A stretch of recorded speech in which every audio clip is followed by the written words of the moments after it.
Salut, c'est Trado, je suis content de vous retrouver pour la mise à jour de l'analyse technique du CAC 40 au programme, l'actualité qui a fait la séance de jeudi, quelques plans de trade pour vendredi, la préparation de la séance de trading, un backtest et je vous retrouve juste après ça.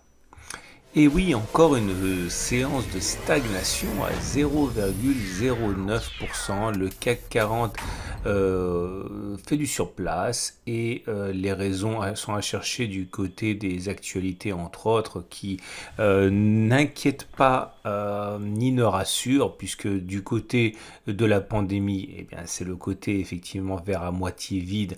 On se rend compte que finalement beaucoup de pays ne sont pas en contrôle de leur Covid. C'est l'Allemagne maintenant qui parle de prendre des mesures plus drastiques dans le sens du confinement.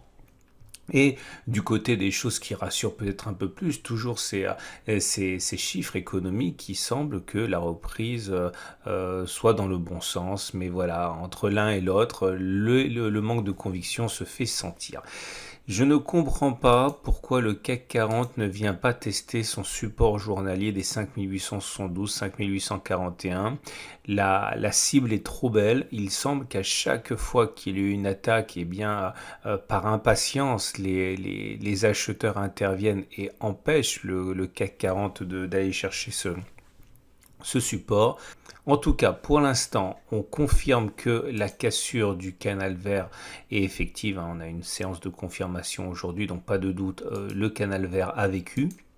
On peut par contre déterminer un objectif. On a déjà parlé hier, je vais le reproduire aujourd'hui. On prend la hauteur du canal que l'on reporte en dessous du point de cassure. Ça donne pour objectif d'aller chercher un contact avec cette demi-droite verte.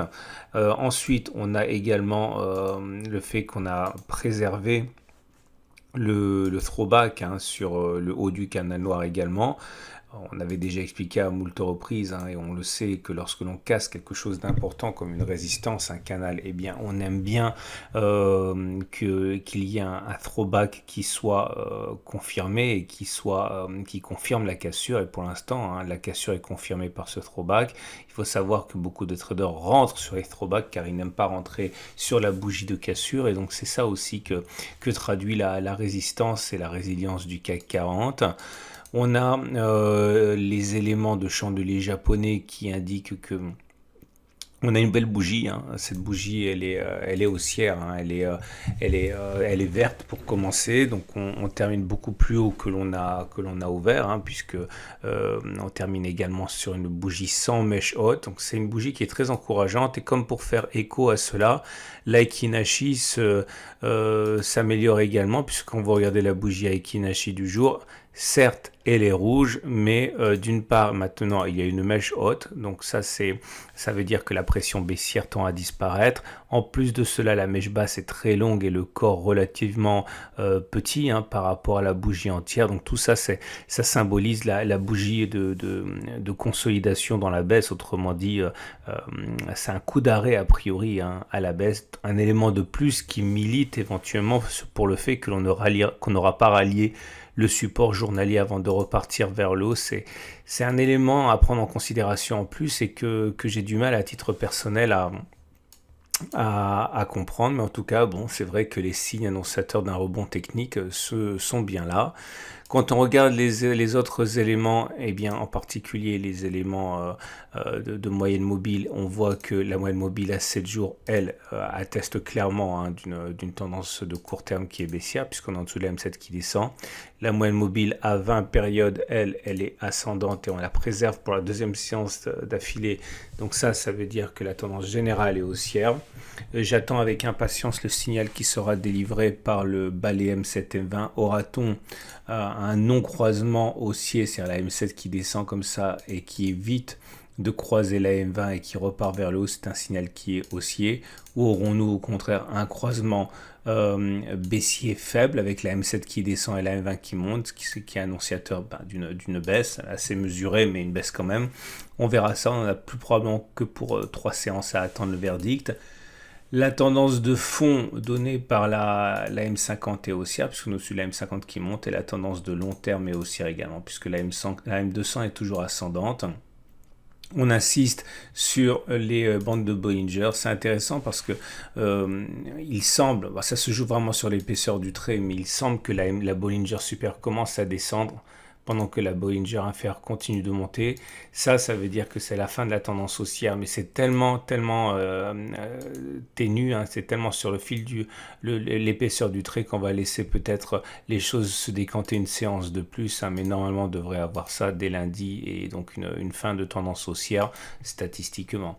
J'aimerais attirer votre attention sur le super trend qui fait preuve d'un héroïsme à toute épreuve, puisque c'est la deuxième séance où le super trend est cassé en séance, mais finalement préservé en clôture, et ça va faire donc l'objet du backtest du jour. Alors, voilà le backtest que je vous propose.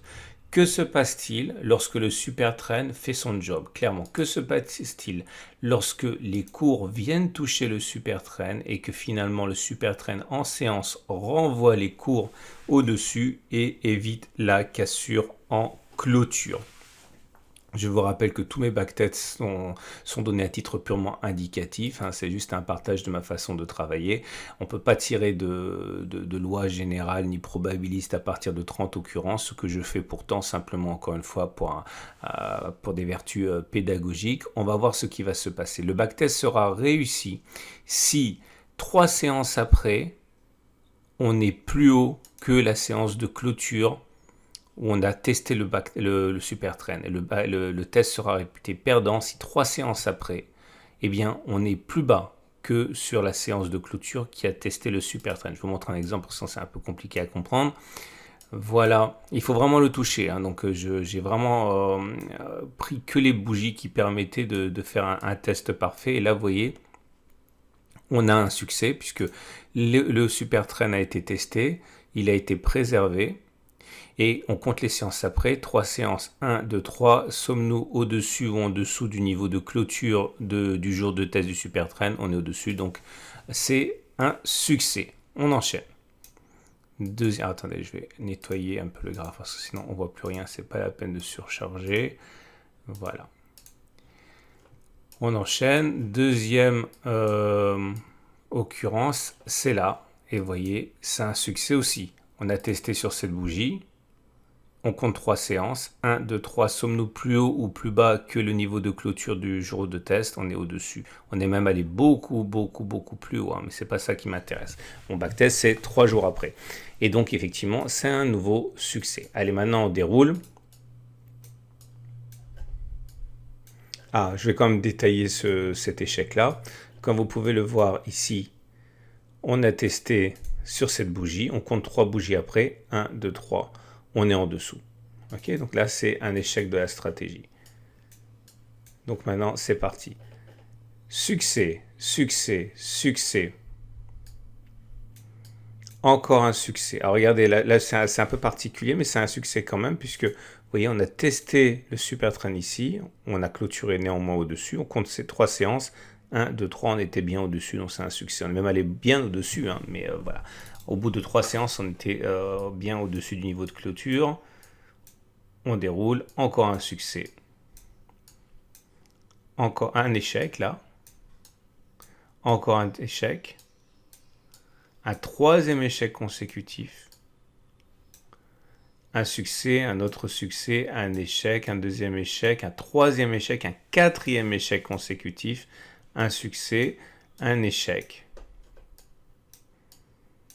Un échec, encore un succès, un deuxième succès, un troisième, un quatrième succès, un échec, 1, 2, 3 succès.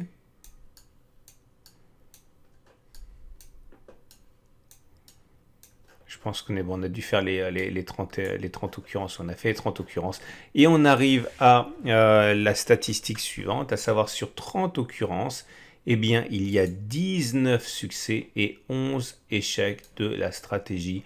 Autrement dit, 63% de succès de la stratégie. Est-ce que cela veut dire que vous auriez dû acheter le CAC 40 dès la séance de du 24 mars et parier sur le fait que 3 séances après, on sera au-dessus du niveau de 5947. D'ailleurs, vous pourriez éventuellement le faire encore vendredi.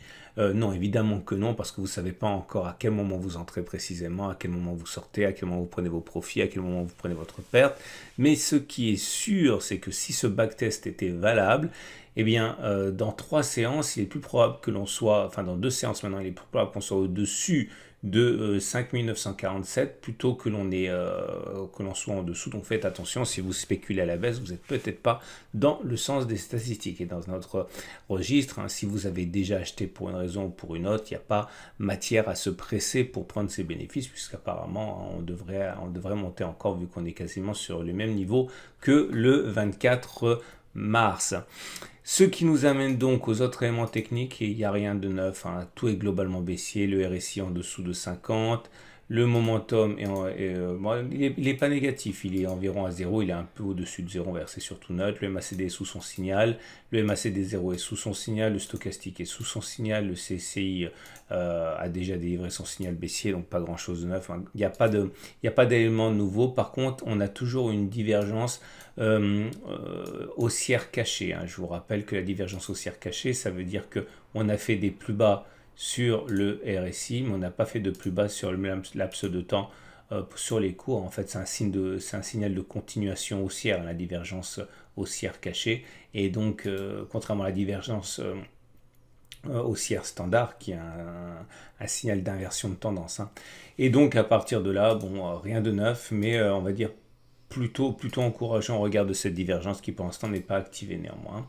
Et on termine avec l'Ichimoku. Alors, que nous dit l'Ichimoku? Eh bien, il nous dit que c'est toujours mollement haussier à présent, puisque le nuage, il est toujours ascendant. On peut regretter que la SSB ne soit plus ascendante elle-même, mais plate, mais globalement, le nuage, il n'est pas baissier.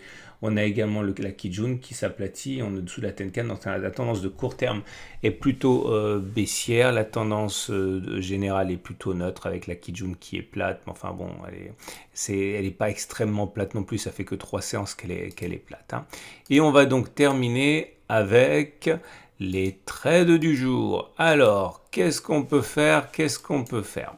Si vous êtes haussier, eh bien, vous avez la possibilité d'acheter. L'idée, c'est que vous allez avoir un problème dès que vous allez vous rapprocher de la résistance journalière, donc à 2%. Donc, si vous voulez acheter sur les niveaux actuels, il faut mettre un stop tel que ce ne soit pas supérieur à 2% pour que votre ratio gain-risque soit supérieur à 1. Bon, c'est limite parce que ça donne à peine un support pour vous protéger. Une fois de plus, au pire de la séance de jeudi, c'était bien mieux puisqu'on avait un objectif à 3,14%. Si on mettait un stop en dessous des deux supports à 2,6%, on avait deux supports pour se protéger, plus le canal noir. Ah, j'ai oublié de le dire. On a également, parce qu'on m'a demandé, Trado, pourquoi tu fais pas une nouvelle fourchette? Parce que j'ai pas le droit de faire une nouvelle fourchette. Regardez, celle-là, elle est toujours active. Un plus bas, un plus haut, un plus bas consécutif. Et regardez, elle est magnifique, elle est somptueuse. D'ailleurs, regardez comme la partie basse était un guide intéressant. Et tant qu'on est dans une fourchette d'Andrews, on peut pas en créer une autre. Donc, je reviens à mes trades du jour. Si vous voulez spéculer à la baisse, ça me semble quand même beaucoup plus difficile puisque vous allez avoir un objectif qui est, on va dire, 1,35%. Vous allez avoir des difficultés des 1,35. Si vous mettez un stop loss au-dessus d'une résistance, ce que j'aime bien faire, vous êtes à 2,5%, donc vous avez un ratio gain-risque qui est très mauvais. Ça me semble quand même un petit peu délicat d'initier des positions vendeuses maintenant aussi proches d'un support. Voilà ce qu'on pouvait dire pour l'analyse technique et le trading du CAC 40. À titre personnel, je suis toujours pas rentré. J'ai dit que je rentrerai sur le support journalier si on y va. Si on n'y va pas, on n'y va pas, donc je peux pas rentrer. Mais bon, encore une fois, c'est un petit peu un caprice que je fais là, parce que il y aurait rien de choquant à le faire, vu qu'il y a quand même des velléités haussières, et lorsque l'on se rapproche du support journalier, on a un ratio gain-risque qui est satisfaisant. Donc là, je fais sans doute mon difficile, et ce serait pas illogique au regard de la résilience du CAC 40 d'acheter, de spéculer à la hausse sur le CAC 40, même si on ne vient pas chercher le support journalier, et encore une fois, à condition que le ratio gain-risque soit supérieur. Donc je vous dis à demain pour la mise à jour.